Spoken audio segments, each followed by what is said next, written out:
Iman's birds keep her happy.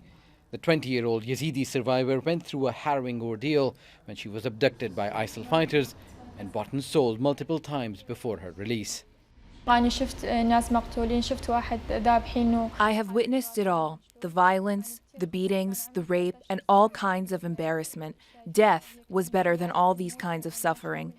And they were scared to come back. We were told that our families would never accept us, despite the fact that everything that has happened to us was by force, against our will and without our consent.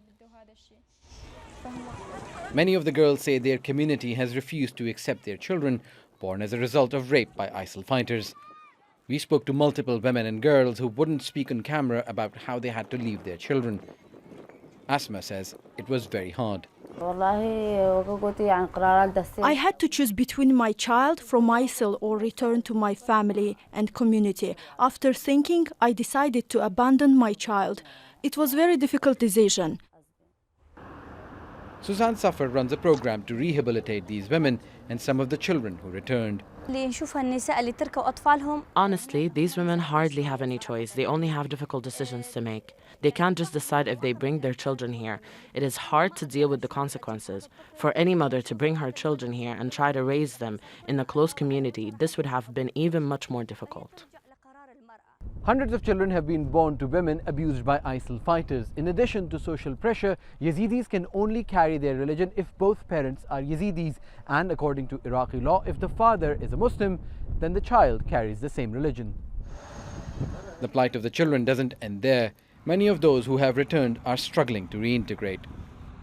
This is the day when his family was destroyed. 21-year-old SHARO has etched that on his skin with burning coal and ink.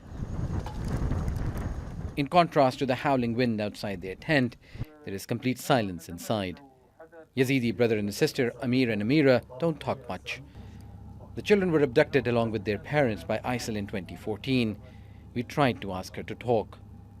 Amira says she remembers many things, but she doesn't want to speak. After being kidnapped from Iraq, they eventually ended up in Turkey.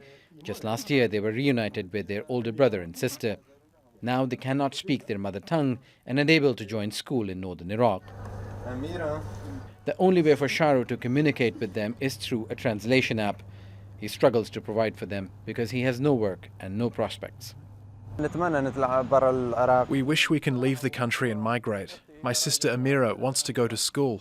Every day she asks me either put me in school like the rest of the kids or take me outside of Iraq. The KHUDEDA family is searching for their parents. Orphans born to ISIL are being raised by strangers, and thousands of Iraqi and Syrian children are growing up without future prospects in a world which seems to have ignored their suffering.